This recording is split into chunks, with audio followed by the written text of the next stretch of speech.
صارت تغريدة لسياسية فرنسية حول حصول الجزائر على ملايين اليوروات سنويا كمساعدات تنموية من فرنسا أثارت جدلا كبيرا. لكن بحثا في أرقام المساعدات الفرنسية المقدمة للجزائر من مصادر رسمية أظهر أن ذلك غير دقيق.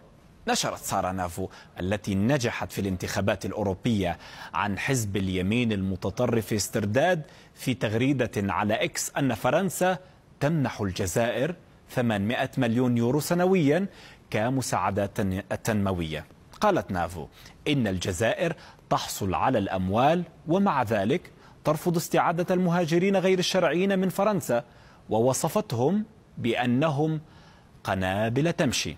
تظهر بيانات منظمة التعاون الاقتصادي والتنمية الفرنسية أن باريس قدمت للجزائر منذ عام 2017 حتى عام 2022 مبلغ 842 مليون يورو من المساعدات الإنمائية الرسمية، وهو مبلغ تراكم من خلال 5 سنوات لا يقدم سنويا كما ادعت النائبة الفرنسية بحسب إعلام فرنسي.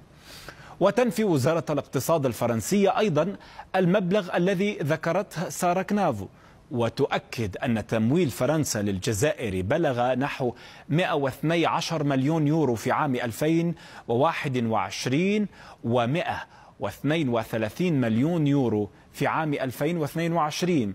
والمساعدات لها أهداف متنوعة تماما، مثل القضاء على الفقر، تعزيز التعليم الجيد، النمو الاقتصادي المستدام، والحد من عدم المساواة. الأمر متروك لمنظمة التعاون الاقتصادي والتنمية لتحديد البلدان التي تتلقى هذه المساعدات من خلال مراعاة نصيب الفرد من الناتج المحلي الإجمالي.